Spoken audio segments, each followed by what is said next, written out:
Stage 5 and the Santos Tour Down Under just a hop skipping away from its finish in Adelaide on Sunday. The longest stage of 151.5 kilometres from McLaren Vale to Wollonga, and Rowan Dennis the man in the hot seat, and right behind him his own team captain Cadel Evans. Yes, everybody wondering whether or not this was going to be a day for the challenge coming to the two men that have dominated this race right from the very start, and they wondered whether the challenge would come from Richie Porte, who was always announcing he would attack on this stage of Wollonga. Porte had won this stage just 1 year ago, and Cadel Evans on the start line in McLaren Vale looked very happy and very pensive.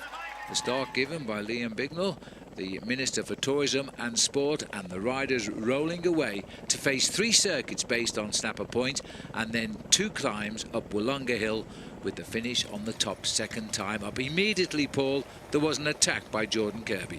Well, this is par for the course on this penultimate stage of the Santos Tour Down Under. Every year it gets off to a rapid start in excess of 50 kilometres an hour.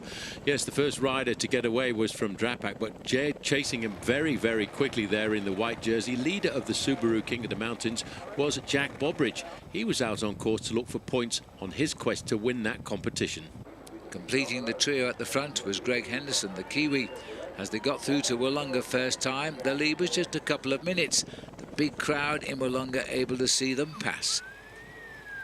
Along Aldinga Beach for the first time, the riders were now building the lead. They were over 3 minutes ahead from the peloton, who weren't showing a great deal of interest yet.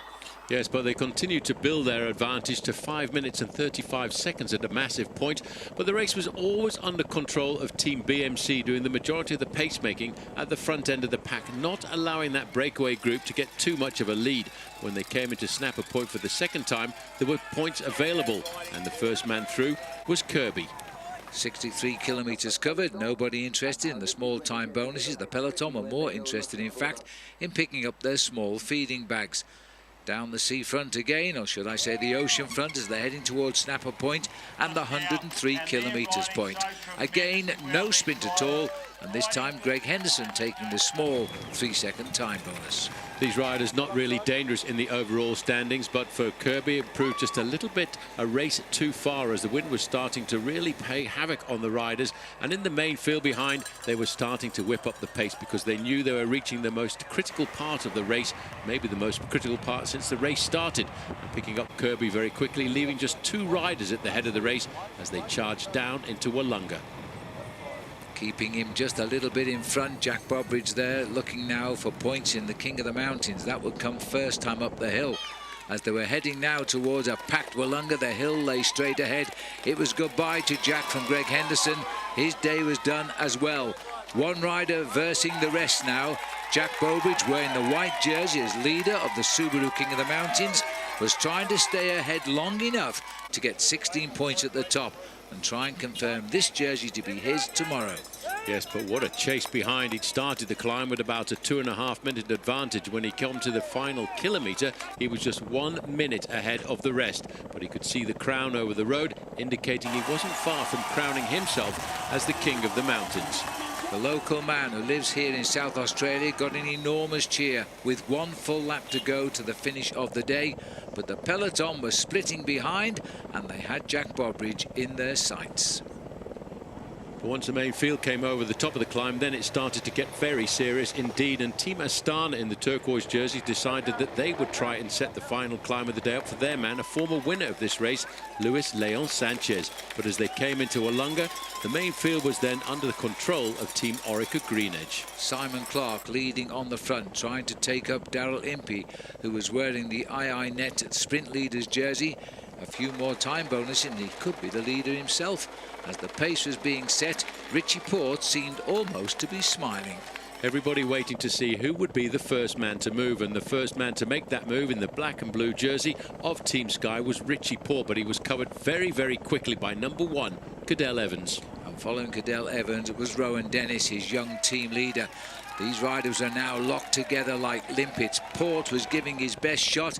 In the end, he cracked Cadel Evans, but Rowan Dennis was still up for the fight. He quickly shot across to join the back wheel of Porte.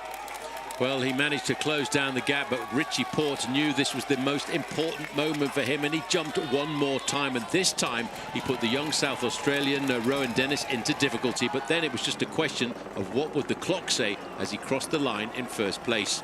Deja vu, a win alone as he did a year ago, but this time the clock was of the utmost importance.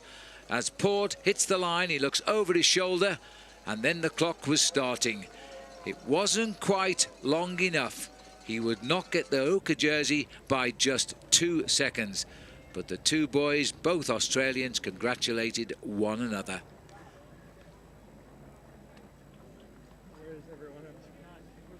Richie, this has been a phenomenal performance. Wollonga Hill always seems to smile on you. Yeah, I know this climb quite well. It suits me a lot better than the stage at Paracombe, but I don't think I quite got the jersey, which is a bit of a disappointing. But no, I mean, my team were fantastic today, and full credit to Rowan. I mean, I gave it to him as hard as I could, but just wasn't quite to be. But I'm very happy to win the stage. It's a great way to start the year. I had a rough last year, so it's just nice to get, off to a good start. Any words of wisdom from Cadell over those last few kilometres? Nobody could talk. There was no words of wisdom. It was just stay at the front as usual, stay out of the wind, and just follow. Luckily, they set a good tempo on the front, and it sort of nullified any attacks from the behind. And Richie sort of went, in hindsight, probably a little bit too late, because really, he had better legs than me today. So I've got to thank him, but also my team is just absolutely awesome, absolutely awesome. And so too was Rowan Dennis on that mountain, because he kept the lead by just 2 seconds over Richie Porte. And now with 1 day to go, it'll be a fine battle on the circuits around Adelaide Central Business District. 90 kilometres to race still to go. Richie Porte had played his cards today as he had planned to do, and he came up just 2 seconds short of taking the ochre jersey. But he was happy enough as he saluted the crowd, because his health is good this year and he's setting himself up for a great 2015 season. But for the overall leader, now 3 days the leader of this race, Rowan Dennis knows he's just 90 kilometres away from winning the Tour for the very first time. And boy, he will have deserved it.